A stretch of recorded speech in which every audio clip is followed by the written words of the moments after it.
الله وبركاته. خۆشحاڵم لەو ئێوارە کۆڕە لە بەرامبەر بەڕێستاندا چەند قسەیەک چەند شتێک بڵێم بەڕاستی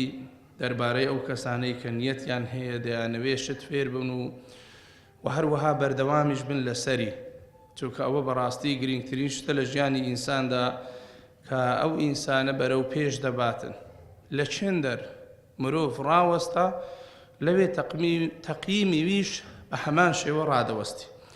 جالۆی بەڕاستی خوێندنەوە و ئادابەکان دەرسەکان و خوێندن و فێربوون لە هیچ جێگایەک ڕناوەستی، وەکو عولەما قەدیمەن گوتیانە من المەهد إلى اللەحد، لە ناو لانچێڕا تێدەپەڕی دەست پێ دەکا حتا ڕۆژی مردنی. ئەو ئینسانە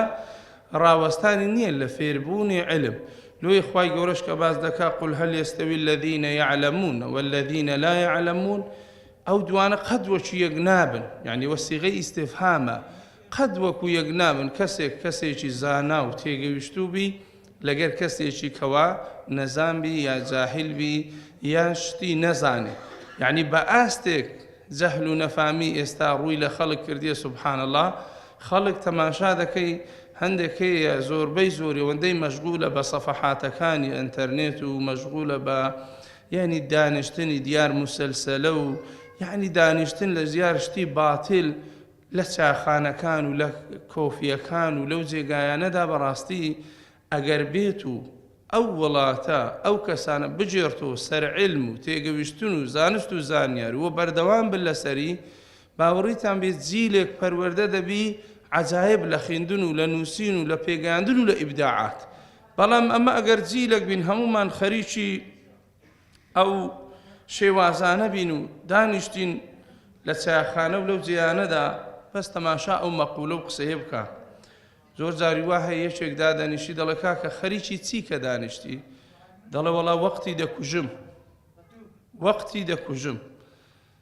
وەقت دەکوژرێ یان ئیستیفادەی لێ دەکرێت، سوودی لێ وەردەگیری. خەڵک لە دنیایەدا تەماشایان کە هەمووی سوود لە وەقت وەردەگرن، دەبنە ئینسانی پێشکەوت و ئیختیراعات و دەیان شتی جوان و ڕێک و پێک دەکەن لۆ،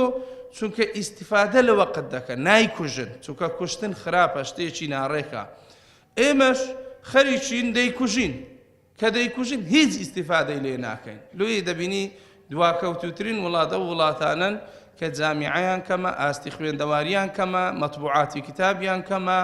زانست و زانیاری لە ناویاندا کەمە. جالۆی ئەمە گەێستا بەڕاستی وەکو واقعی تەماشا عولەماکانی پێشە خۆمان بکەین، ئەوها نەبووینە لە تەدریس و لە تعلیم و لەوانەدا. هەل لە گچکەییدا لە منداڵی ڕافێریان کردین. ئەوە ئیمامی ئەحمەد تەماشایکە دەرێ لە بیرم دێ لە بەغدایە دەژیان، تەمەنم 10 ساڵ بوو، 10 ساڵ. داکم ئەمنی دەبرد لە بۆ نوێژی سبەینێ و سبەینانیش ئاوی لۆگەرم دەکردین، چونکە ئەو وەختە جەوەکە سارد بوو.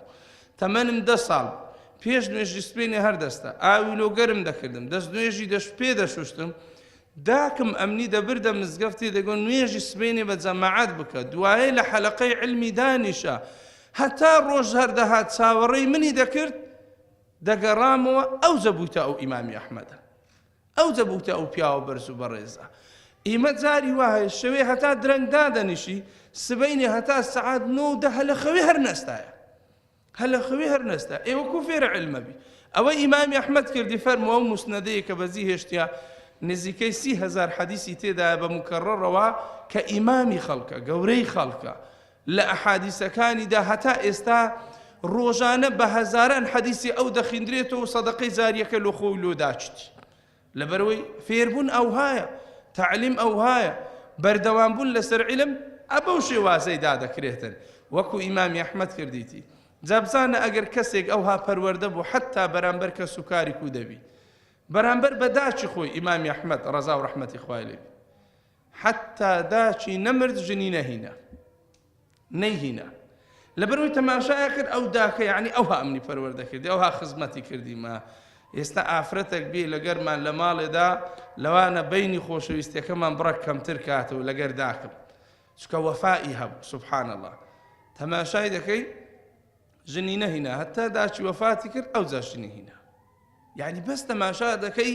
علم کو ئینسان فێر دەکا بە وەفابی، کو فێری دەکا کە زانست و زانیاری خوازبی، کو فێری دەکا و ئینسانە گەورەبی چ خزمەتێک بە کەس و کار و بە خەڵکدا بکە بەڕاستی زالۆیە گرنگترین شت لە علم بەردەوام بوونە هەر کاتێک وازت لە خینەوە هینە هەر کاتێک وازت لەوە هینە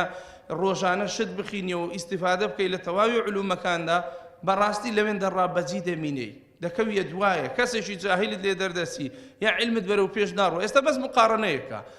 خوتبەی جومعە لەمە هەموو دەچینە خوتبان هەندێک خوتبە هەیە هەمووی تیکرارە لۆ چووکە مەلایەکەی تەمبەرە خۆی ماندی ناکە هیچ ناخین تۆ تەمەشا هیچ ناکە ڕۆژی جومعەی بە سعاتێک پێشی خوتبەی دانایە هەر دەرەی لە شکلی نووسرایە خەتیبی شەیە ئەوەندە بلیمەت ئەوەندە جەری ئەوەندە قسەزان هەر تەماشای دەکە حەزت لێ گوێ لە قسەی و کەسە ڕاگری لۆ چووکە پێش وەخت خۆی ماندی کردیا پێش ئەوەی بگاتە جمعی ئیستعدادی لە بۆ کردی جا ئەو خەتیبە ئەگە بەردەوام ئەو هاوی خوتبەکەی بەردەوام ئەوها دەڕوا ئەوی دیکەش ئەگە بەردەوام ئەوها تەمبەربی بەردەوام ئەوها بێزارەبی خەڵک لێ ئەتوو خۆت بینە جێ ئەو دوو خەتیبە لە جێ ئەو دووەدانێ پێت خۆشە چیهانیان بی بەرەو پێش بچی ئیستیفادەت لۆ خۆت و لۆ خەڵک بێ یا لە جێگایەک ڕاوەستی خەڵک لێت بێزار بی و بێتاقەت بی زالۆی بەڕێزانم بەڕاستی ئێمە لە ڕووی فێربوون و لە ڕووی تعلیمەوە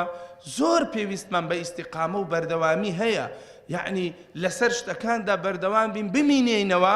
زۆر سوود وەردەگرین بەڵام لە چێن دەر دەورەیەکت کرد دویت کە بەشداری بکە یعنی حفزێکت کرد جزئێکی دیکەش بەشداری بکە لۆی بەرەو پێش بچی ئەخڕان نەوەستی چونکە وەکو ئیمامی شافعی دەفەرمێ ئاو ئەگە لە جێی خۆی ڕابوەستی بۆ گەنی دەبی تێک دەچی جا لۆی بەڕاستی ڕاگرتنی علم و فێر نەبوونی علم و تەمبەریکردن لە علم و حفز نەکردنی شتەکان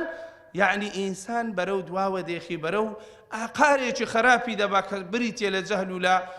زۆر شتی خراپەوە ئێستا تو بەس بینە بەرچاوت خەڵک ئەوەندەی تەماشا تەلەڤیزۆنەکە تەماشا قورئانکە ئەوەندەی لە دیار فەیسبوک دادەنیشی ئەوەندە کتابی علمی بخینتەوە بزانە هەر دوو مانگان وە بکە دوو مانگان بزانە ئاستی علمی چەند بەرز دەبتەوە چەند شتی زیادە فێر دەبی کە پێشتر بەڕاستی نەتدەزانی و ئەو شتانە فێر نەبووبووی جالوێ بەڕاستی علم فێرە ئادابمان دەکا فێرە ئەخلاقمان دەکا فێرە دینداریمان دەکا فێری ئەومان دەکا مامۆستایەکە لەگەردا بەڕاستی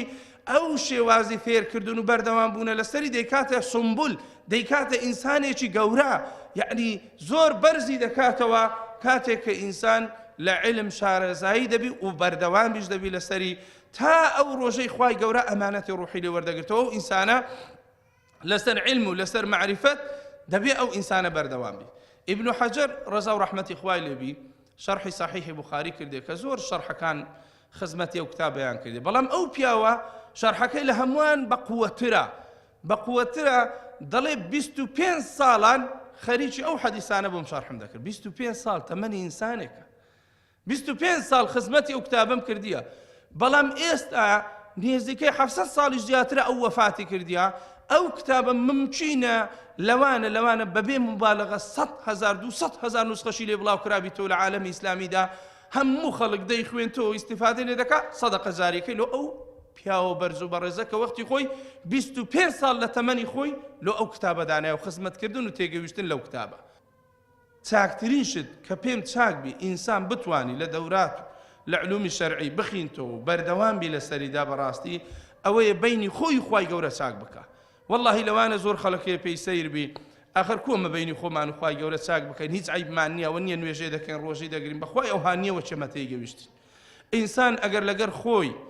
لەگەر خوای تەعالە بینی خۆی چاکە خوا شایەدە خوا بەرەکەت دێختە وەختی بەرەکەت دەکەوتە وەختی بەرەکەت یعنی بەرەکەتێکی تێدا دەبی خوا حیفزی لەکن ئاسان دەکا واتقوا الله ويعلمكم الله خوا فێرتان دەکا یعنی خوای گەورە تەدەخولی ئیشەکانی دەکا کاری لە بۆ ئاسان دەکا یعنی وای لێ دێ وەکو ئەوەی سەردەمی پێغەمبەر صلی الله عليه وسلم دوو برا هەبوون ئەو حەدیسە لە صحیح مسلمدا هاتووە دوو برا هەبوون یەکیان لە خزمەت پێغەمبەر صلی الله عليه وسلم فێرە علم دەبوو ئەویت کە کاسبی دەکرد هاتە خزمەت پێغەمبەر صلی الله عليه وسلم شکاتی لێ کرد فەرمی یا رسول الله من کاسبی دەکەم ئەوە دەیخوا معقولە یعنی یا بێ هەردووکمان کاسبی بکەین یا هەردووکمان فێرە علم بین پێغەمبەری خوا صلی الله عليه وسلم ئەو قسە جوانەی پێ فەرمووی لعلك ترزق به خوا ئومێ دەکەم ڕزقی توش بدا بەواسطەی ئەو برایەت کە دەخینی ئەو کەسەی کە دێتە کنەما فێرە علومی شەرعی دەبی فێرە دین دەبی فێرە علم و زانست دەبی خوا بەرەکەتی خستە ڕزقی تو بەواسطەی ئەو ئینسانەی کەوا دەخینی جالوێ یعنی تو ئێستا تەماشا دەکەی بەڕاستی بینێک و بین الله تەواوی کە ئیسلاحی کە زۆر باشی بکە یعنی وای لێ مەکەم بە گوناح و بە تاوان و بە خراپە ئەو ڕێگایەدا بگری یعنی وەی لێدێ ئینسانێکی خراپ دەردەچی یعنی کابرایە گوتی حەسەنی بەسڕی ڕەزا و ڕەحمەتی خوای لێبی فەرمی یا ئیمام هێواران هەموو ئەزکارەکان دەخینم ئاوی دەست نوێژەش لە کنە خۆم دادەرێم بەنیەتی شەو نوێژە شەردەستم بەڵام ناتوانم یعنی تەماشا دەکەم هەستایمە ڕۆژ هەراتە نەک شەو نوێژەکە نوێژی سوێنێشم لە سەدانایە زایعم کردیە دەڵێ ئیمامی ئەحمەد فەرمووی بەینی خۆت و خوای تەعالا بکەوە تو بە گوناح ئەو منتیقەت قەپات کردی هەتا هێواری ئاوی دانی لەوێندە تەئسیری نییە ئاوەکەی هەگرە حەز دەکەی هەر دایمەنێ بەس بەینی خۆت و خوای گەورە بکەوە هێدی ئاسان پێش نوێژی سبەینی هەستای بەخەبەر بووی ئەوە تاڵیبی علم ئەبە و شێوازەیە زوو هەردەستی ئێواران زوو دەنووی دەتوانی خزمەتێکی زۆر بکە بەڵام ئینسانی تەمبەر بەڕاستی تەماشای کە ئەو شتانەی لێ وارد نابی زالۆی ڕیوایەتێک دەجێڕنەوە لە ئیمامی ئەحمەد ڕەزا و ڕەحمەتی خوای لێبێ وەی تەڵەبەی ئێستای بدیت بە باخر ئەمەی بدیت بە ئەمە دەبایە چی پێ بگوت باین هێوارێت میوانی ئیمامی ئەحمەد بوو فەرمووی تەڵەبەی عیلمی مەهاتیمە فێری حەدیث و شتیوا بم دەڵێ ئیمامی ئەحمەدیش داوی دەست نوێژی لێدانا بوو بەرەبەری نوێژی سبەینێک کە هەستا گاسی کرد تەماشای کردی ئاوەکە دەستی لێ نەدرا بوو گوت سما تو پێشی نوێژێ لە وەختی سەحەر بە خەبەر نەبووی لەو وەختەی خوای گەورە دێتە ئاسمانی یەکەم فەرمی وەڵا خەبەرم نەبوو یا ئیمام فەرمووی بڕۆ هەڕۆمارێ بڕۆ هەڕۆمارێ لە خۆت بنوو طالبی علم ئەوها نییە طالبی علم ئەو وەختانە بەخەبەرە بەینی خۆی خوای ئیسلاح دەکا ئەو جا ڕۆژێ هەردەستی ئیشێ دەکا لۆ ئێستا خەڵک فێرە دزی بووە فێرە خراپە بووە فێرە زۆر شتی خراپ بووە بەس لە بە ئەو نوقتەیە بەینی ئەو و بەینی خوای تەعالا مەزبوط نییە بینە مەزبوطی کە بزانە چی لێ